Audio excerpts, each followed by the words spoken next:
ఏం లే, నువ్వు కన్సిస్టెన్సీగా జిమ్లో కానీ యాక్టివిటీలో కానీ ఒక డైట్ మెయింటైన్ చేయడంలో కానీ నువ్వు కన్సిస్టెన్సీగా ఉండలేకపోతున్నావు అంటే ఒక్కటే ఒక రీజన్, మెయిన్ థింగ్ ఉంటుంది, నిన్ను నువ్వు ఇష్టపడట్లేదు.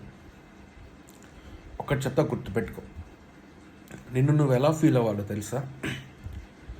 నువ్వు జిమ్లోకి అడుగు పెట్టంగానే నేను ఒక సెలబ్రిటీని అని నిన్ను నువ్వు ఫీల్ అవ్వాలి.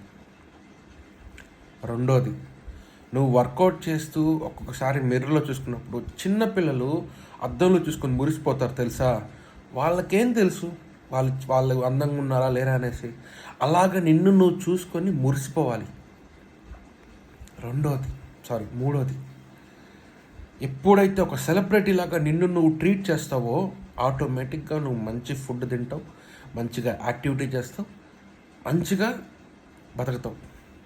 కానీ అవతల వ్యక్తులను చూసి ఎప్పుడైతే డీమోటివేట్ అవుతావో ఆ రోజు ఫస్ట్ నిన్ను నువ్వు ఇష్టపడడం మానేస్తావు.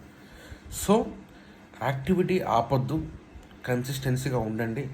మిమ్మల్ని మీరు సెల్ఫ్ లవ్ చేసుకోవడం మొదలు పెట్టండి. ఎంత సెల్ఫ్ లవ్ చేసుకోవాలంటే మిమ్మల్ని మీరు ప్రాణం కన్నా ఎక్కువగా ప్రేమించాల. ఎస్, నేను అలా ప్రేమిస్తా, మిమ్మల్ని మీరు కూడా అలా ప్రేమించుకోండి. ఓకేనా? All the very best.